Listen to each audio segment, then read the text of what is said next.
africaine des États-Unis est-elle crédible aujourd'hui? De prime abord, on serait tenté de dire que c'est l'âge d'or entre l'Afrique et l'Amérique.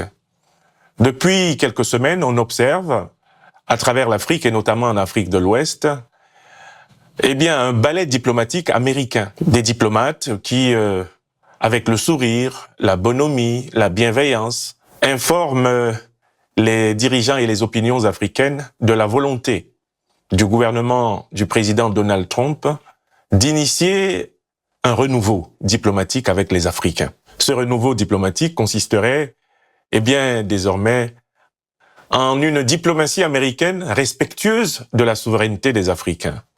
Une diplomatie américaine qui ne serait plus tributaire de la logique d'ingérence, de paternalisme, de condescendance qu'on lui a connue depuis maintenant plusieurs siècles, on peut dire.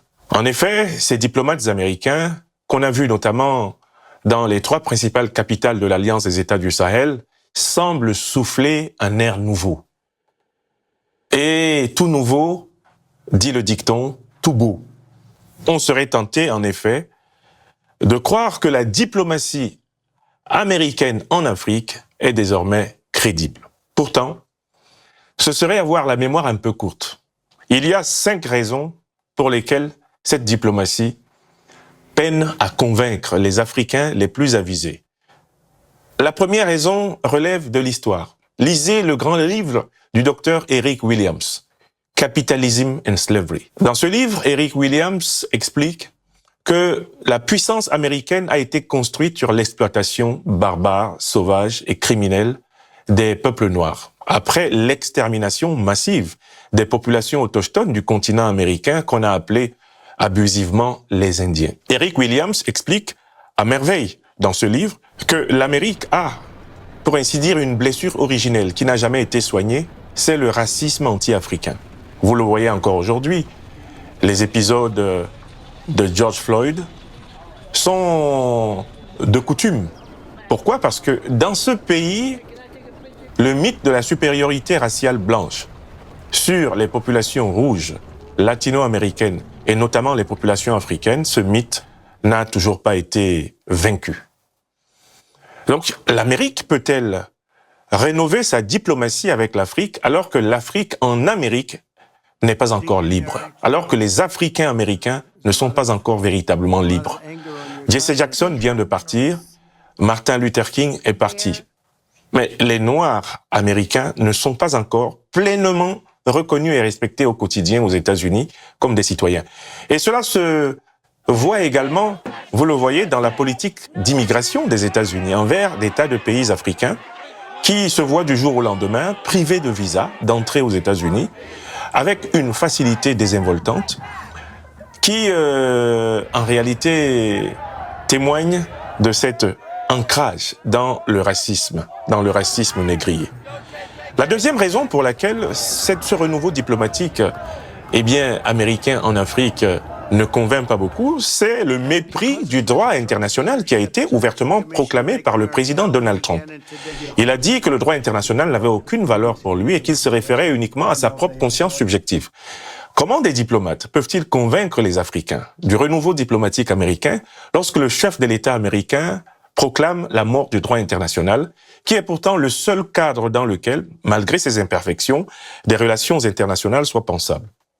Il y a une troisième raison. Et là, je vous renvoie au beau livre de Daniel Ganser, Les guerres illégales de l'OTAN. La troisième raison pour laquelle les Africains sont loin de croire en ce renouveau diplomatique, c'est l'histoire des guerres illégales américaines infligées à toute la planète. Pas seulement au Vietnam, pas seulement en Amérique latine, au Chili, en Colombie, pas seulement au Panama, pas seulement au Venezuela, pas seulement au Mexique, d'accord? Mais également en Irak, mais également en Serbie, mais également en Libye, mais également en Syrie, et on le voit aujourd'hui en Iran. Comment une nation qui a pris pour tradition d'agresser de façon sauvage tous les pays qui détiennent des matières premières stratégiques qu'elle convoite peut convaincre diplomatiquement les Africains qu'elle est sur le renouveau? Il y a une troisième raison qui n'est pas moins importante. C'est la question du rôle, des États-Unis dans l'équilibre international de l'énergie. On voit très bien que les États-Unis ne sont pas prêts à accepter que la question énergétique internationale soit gérée dans le cadre d'un monde multipolaire avec plusieurs centres de décision, avec des compromis, des négociations, avec le respect mutuel des revendications et des intérêts vitaux. On voit par exemple que derrière l'Agence internationale de l'énergie atomique, les États-Unis essayent de contrôler la circulation de l'énergie sur toute la Terre, distribuant les bons et les mauvais points, à qui a droit à ceci, à qui n'a pas droit à cela. L'accaparement des ressources d'énergie sur la Terre est loin de rassurer les Africains qui savent qu'ils sont pourtant le continent le plus riche en matières premières. Il y a, quatrièmement, l'ingérence diplomatique massive des Américains dans les affaires internationales. Alors qu'on ne peut pas juger les citoyens américains à la Cour pénale internationale, à la Cour internationale de justice, alors qu'on ne peut même pas les juger dans les tribunaux internationaux pourtant reconnus par les institutions politiques de droit international, les États-Unis, quant à eux, s'arrogent le droit de décider qui a raison et qui a tort en matière de justice intérieure de plusieurs États. On a vu le président Trump, par exemple, en dernière date, prétendre qu'il avait son mot à dire sur le choix du dirigeant de la République islamique d'Iran. Tout simplement scandaleux. Et ce sont des messages qui percutent les oreilles des Africains et qui leur disent, ces gens-là n'ont pas changé. Il y a une cinquième raison, c'est le refus des États-Unis d'Amérique de considérer le dialogue, la négociation, le compromis comme étant les meilleures façons de coopérer à l'international. C'est cette volonté de dictat permanent et unilatéral dans toutes les matières, sur toutes les questions, et notamment sur les questions financières, économiques et énergétiques, qui ont achevé de doucher l'espoir d'un renouveau des relations diplomatiques afro-américaines. Si les États-Unis veulent de nouvelles relations diplomatiques, ils doivent clairement changer de pratique politique intérieure et extérieure. La seconde question que je voudrais aborder dans cet échiquier africain du 13 mars 2026, c'est la question de l'admiration que l'opinion africaine a pour la résistance iranienne. Pourquoi l'Afrique admire-t-elle aujourd'hui l'Iran? On pourrait être tenté d'expliquer, la mobilisation massive des opinions africaines en faveur de l'Iran par le seul facteur affectif, par le désir de vengeance, le ressentiment africain, l'aigreur. Vous savez, bien souvent, on essaye d'enfermer les Africains dans l'émotion. Senghor n'a-t-il pas dit que l'émotion était nègre et que la raison était hellène? Et c'est devenu un poncif, là, c'est une tradition dans la presse internationale occidentale et même dans ses succédanés africains, de gérer les réactions des opinions africaines à partir du critère purement émotionnel. Mais ce qu'il faut bien voir, c'est qu'en réalité, il y a des raisons profondes pour lesquelles les Africains, les masses africaines actuelles admirent la révolution iranienne. La première raison, c'est que l'Iran nous donne à voir une nation enracinée dans une tradition. C'est une civilisation ancienne et en même temps mosaïque, comme la civilisation africaine. Les Iraniens ont refusé d'abandonner leurs valeurs de civilisation. Ils ont refusé d'abandonner la grandeur de la Perse au piétinement des siècles actuels. L'Afrique elle-même est dans ce mouvement de renaissance culturelle, d'où cette admiration. Deuxième élément important, l'Iran est une mosaïque culturelle et j'insiste là-dessus.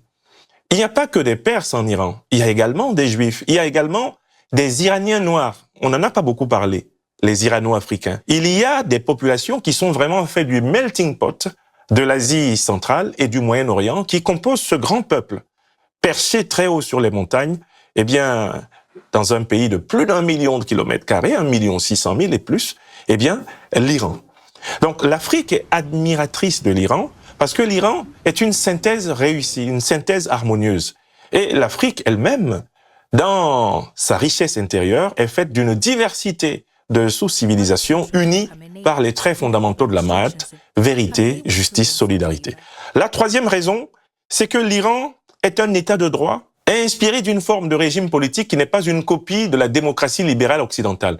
Les Africains sont en train de reconstituer des modèles de régime politique qui ne soient pas des copies des républiques occidentales issues du processus colonial et néocolonial. L'Iran a un régime théocratique, on pourrait parler d'un régime théodémocratique original, qui ressemble comme deux gouttes d'eau au régime pyramidaux africain inspiré par exemple de la grande civilisation négro-égyptienne de l'Antiquité. On admire l'Iran à cause de cette originalité politique, un État de droit qui n'est pas une pâle copie des démocraties occidentales. Il y a une raison supplémentaire pour laquelle on admire l'Iran, c'est que c'est une civilisation de la science et de la technologie. L'Iran forme à lui tout seul plus d'ingénieurs que la France et l'Allemagne réunis en cette année 2026. C'est un pays qui a bâti sa foi en sa civilisation sur la maîtrise de la science et de la technique.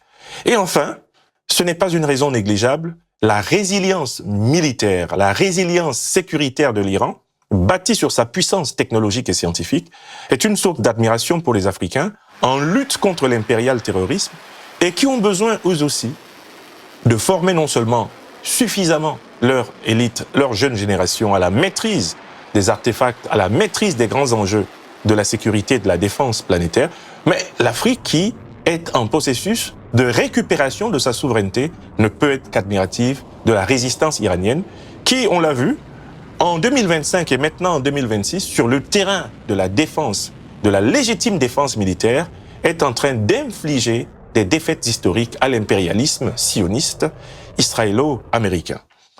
Telles sont les raisons, entre autres, pour lesquelles, très clairement, les Africains sont inspirés par la révolution iranienne. Enfin, la dernière question de cette émission. L'Afrique a-t-elle intérêt à maîtriser l'énergie nucléaire sous toutes ses formes? D'une certaine façon, nous mettons les pieds dans le plat. Il semble que la question nucléaire soit un tabou. On ne doit pas en parler. Quand on en parle, les grandes puissances impérialistes, néocolonialistes, les grandes puissances occidentales et leurs proxies se mettent à rouler des grands yeux, à menacer, à intimider, à avertir, à lancer des ultimatums, à promettre des sanctions. La question nucléaire est pourtant une question qui concerne tous les habitants de la Terre, car l'énergie nucléaire fait partie des dons que la création a mis à la disposition de l'homme. Alors, la question est la suivante. L'Afrique a-t-elle intérêt à maîtriser l'énergie nucléaire sous toutes ses formes? D'abord, d'un point de vue pratique, le nucléaire civil. Tout le monde voit que le nucléaire civil procure un taux considérable d'énergie à moindre prix. Le nucléaire civil, peut permettre à l'Afrique de rattraper son retard en production d'énergie. Tout le monde sait le lien qu'il y a entre la production de l'énergie et le développement industriel. Donc, en fait, c'est tout banal de constater que si l'Afrique ne parvient pas à maîtriser l'énergie nucléaire, elle ne va pas rattraper son retard en production d'énergie nécessaire à son développement. C'est quitte ou double, c'est marche ou crève. Soit l'Afrique maîtrise l'énergie nucléaire et dans ce cas, elle est capable de se développer, soit l'Afrique ne la maîtrise pas et elle sera condamnée à être incapable de se développer, c'est-à-dire de satisfaire aux aspirations les plus légitimes de ces jeunes populations. Mais il y a l'autre dimension du nucléaire, c'est le nucléaire militaire. Et tout le monde sait que dès lors qu'une puissance dans ce monde possède l'énergie nucléaire, on ne se permet plus de l'attaquer n'importe comment. Si la Corée du Nord n'a pas été attaquée à ce jour, ouvertement, par la coalition impérialiste occidentale, si la Chine n'est pas ouvertement attaquée, si la Fédération de Russie n'est pas ouvertement et directement attaquée par la coalition impérialiste occidentale, c'est parce que ces pays possèdent l'énergie nucléaire. On sait donc que l'énergie nucléaire joue un rôle fondamental dans la dissuasion internationale. Et l'Afrique est, depuis 600 ans, le continent le plus attaqué au monde. C'est le continent le plus convoité au monde. C'est le continent le plus brimé, le continent le plus écrasé. Quoi de plus normal que les puissances africaines en émergence se donnent les moyens de la maîtrise non seulement du nucléaire civil, mais également du nucléaire militaire. Le nucléaire militaire est incontestablement une condition de la souveraineté planétaire. Les Africains ne sont pas des sous-hommes. Ils ne sont pas moins importants que les hommes du continent américain, du continent européen ou du continent asiatique, qui, quant à eux, bénéficient largement désormais du bouclier nucléaire. L'heure de l'Afrique est en train de sonner et elle ne pourra pas se priver du droit souverain d'accéder à la maîtrise du nucléaire civil et à la maîtrise du nucléaire militaire. Là encore, l'Iran a mis fin au mythe de la décidabilité occidentale sur cette question.